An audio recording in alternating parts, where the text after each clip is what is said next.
Hi everybody, my name is Katie. Welcome back to my channel. So for today's video, I'm sitting off to the side a little bit, I know, because I'm going to be showing a lot of diagrams and pictures and stuff over here.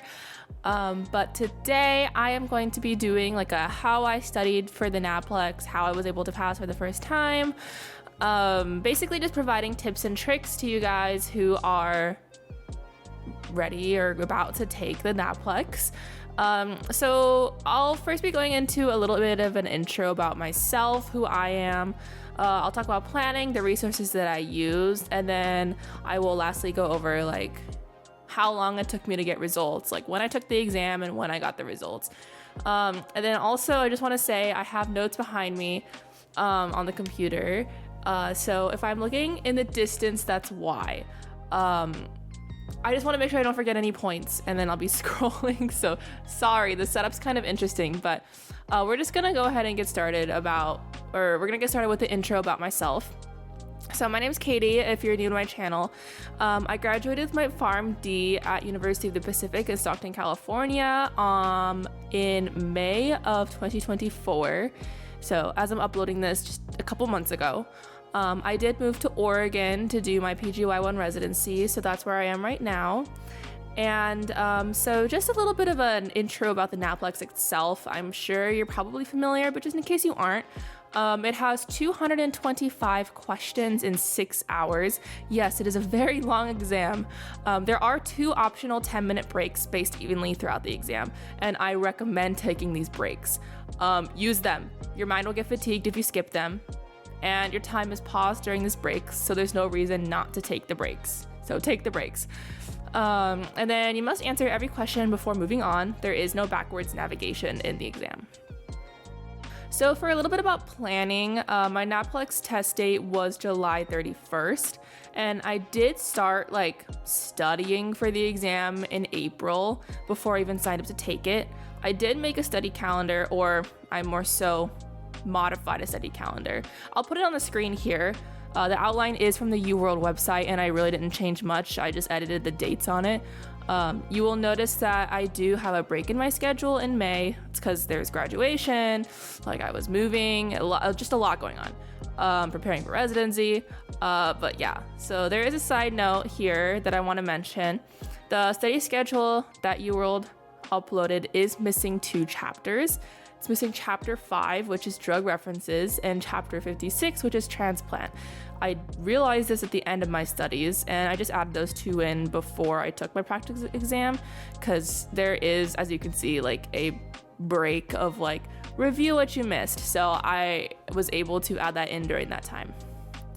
What's also nice about this schedule is that I think it puts everything in a really nice order, because the stuff you study in the beginning will be applied to and referenced in later on throughout the future chapters. So it's kind of like it builds like a foundation for you while you study.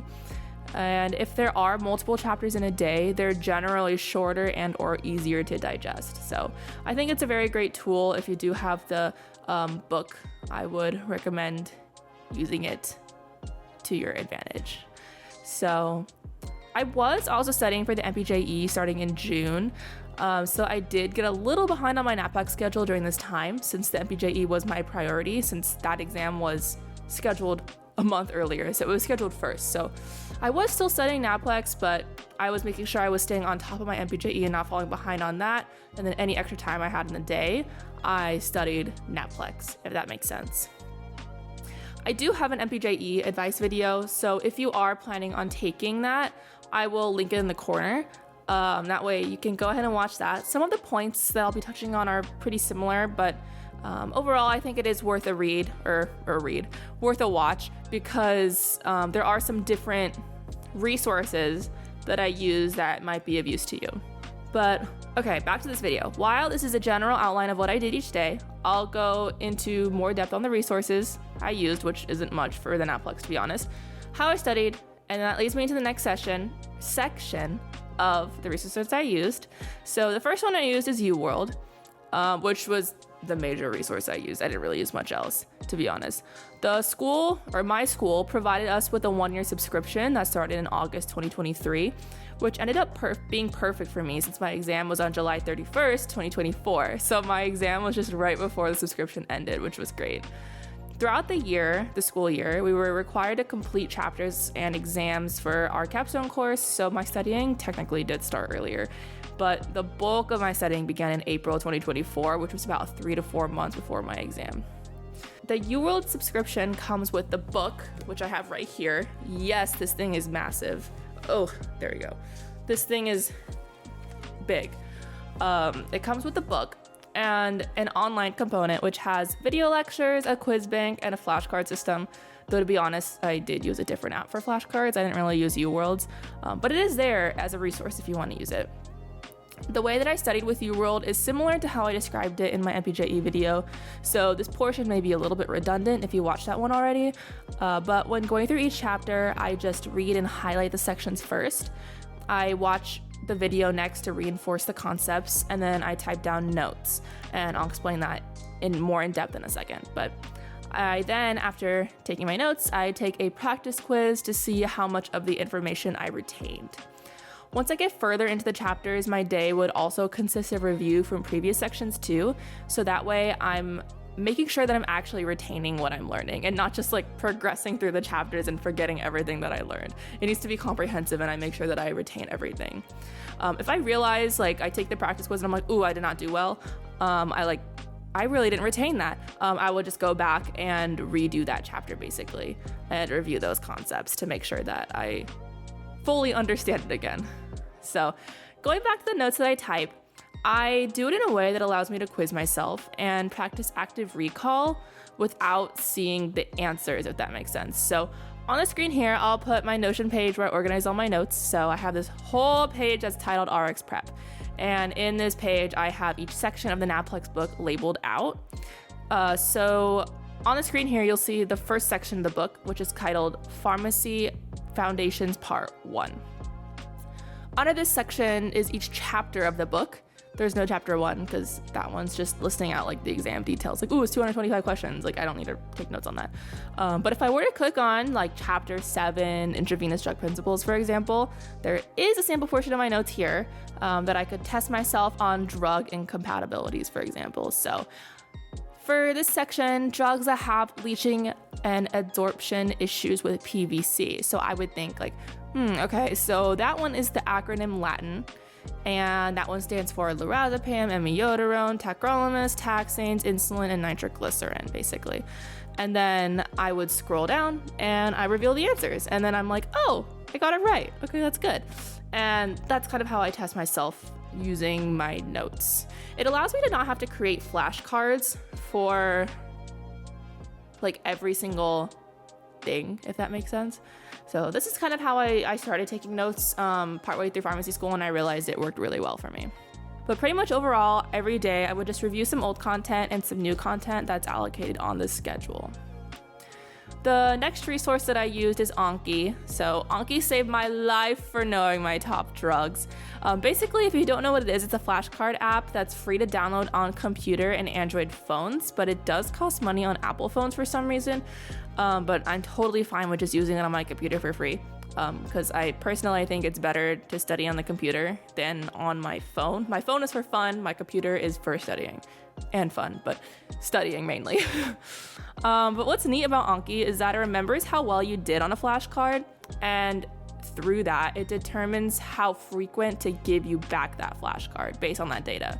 So for example, the first drug that came up here when I clicked on my deck was Xofluza. So I would type in its generic, baloxavir.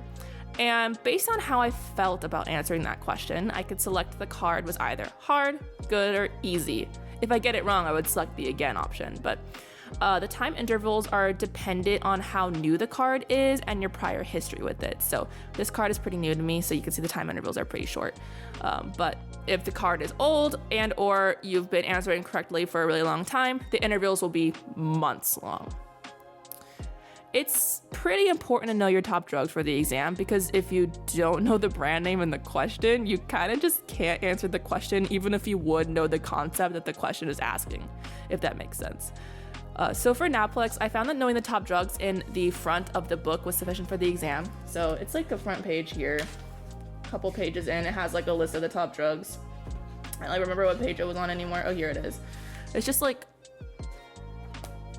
a table.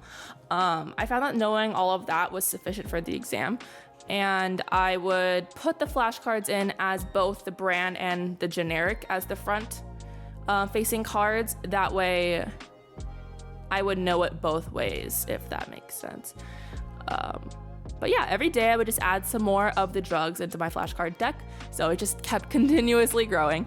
And that's pretty much it. I just did that every single day to ensure that I knew my top drugs very well. That is one thing that I did every day. So the final resource that I used is the Nabp pre-naplex exam. And I would highly recommend this. This has actual naplex questions from previous years. It is 100 questions in 140 minutes, and it costs $75 to take it. The pro of this is that you can see formatting and style of questions that may be asked, and you do get a score at the end. However, you do not get a report, which shows like how well you did on each section. You just see an overall score, which shows how well you did on the exam in general. So based off of that score, you can see where you fall and if you would need to push your test date back for more study time. So when I took this, I remember I was really nervous, but I did get a skilled score of 96. And on an actual naplex, you would need a skilled score of 75 or higher to pass. But seeing this exam score honestly helped to ease my nerves going into the exam, because I knew like, okay, I clearly know the information. It's just a matter of going in, not second guessing myself, and just performing my best on test day. But I do think the practice exam is such a great tool to see where you're at. Obviously, if you do score significantly lower than the 75, it just means you're not ready yet. And just push back your exam a couple weeks and just take that extra time to really reinforce those concepts that you felt during that practice exam. You were like, ooh, I don't know this. For example, you take the practice exam and you realize, oh, I'm not as strong in calculations as I thought. Then go back and review more calculations for the next couple of weeks. Just stuff like that. So for how much I studied for the naplex, I will preface this by saying that I study a lot. The hours might shock you because I study a lot. I unfortunately do not have like photographic memory or anything like that. So in order to get like really high scores, I spend a lot of time.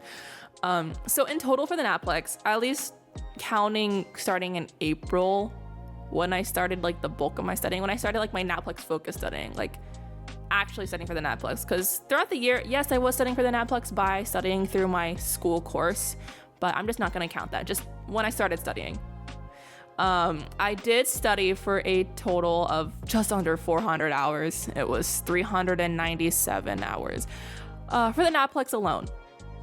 June was a combination of the naplex and the MPJE, so that's why the numbers aren't adding up if you're looking at my screenshots and you're like, oh, it doesn't equal like 400. It's because June was both MPJE and naplex, and I took out the MPJE study hours. So I also blocked out the first part of April. You can see the X's. That's because that was more for the course in school, like I mentioned. I started like midway April for like actually studying for the exam. But so now you might be wondering, wow, how do you know how many hours you studied? And how do you know like you studied this many hours for MPJE versus this many hours for naplex? I do use this app called YPT to track my study time. It's also neat because you can join virtual study groups with your friends and then kind of see how much everyone is studying in order to keep you motivated. So I have this group. I have a couple of groups with my friends actually, and like just different friends. And you can see like who's studying and like how many hours they studied a day. So it's like, oh my gosh, they've studied X amount of hours. I've only studied X amount of hours, like, or Y amount of hours. Like, I need to get on my game and study more. So it kind of just motivates you, which I find pretty cool. But for example, like, I'm just gonna provide a little example of like the different statistics that you can see in the app. This is July. So this is a breakdown of my study time per subject in July. So you can kind of take a look at that real quick. But yeah, I think it's a pretty cool app. I'd recommend it. It's free to download. If you do want to get like cool little cute icons, that they do cost money. But other than that, totally free. Highly recommend. So next section is when I got my results. So as I mentioned, I took my exam on July 31st. I got my results on August 9th. So it only took 7 business days to get my exam results actually, which was like really surprising. It really didn't take that long. I will say the waiting period was kind of excruciating though, but 7 business days, so total of 9 days because of the weekend. Not bad. It was basically half the time I waited for the MPJE, so there's that. But that pretty much sums it up. Hopefully that helped to get an idea on how I studied for the NAPLEX exam. I will say, yes, it is important to go through every single chapter in the book because you just don't know what's going to show up. Obviously, some tests might be heavier on certain chapters than others, but really, you can't predict it. So definitely go through every chapter in the book. Everyone studies differently, so take what I say with a grain of salt, apply it to you if you wish. Just note that my study techniques may not work on you, and vice versa. Like yours may not work on me. So it's just what I did to study, and through that I was able to pass. But you got this. I believe in you. Thanks for watching. Good luck with your exam, whenever it is. And I do post videos every single Sunday if you want to stick around. If so, I'll see you next Sunday for another video. Bye.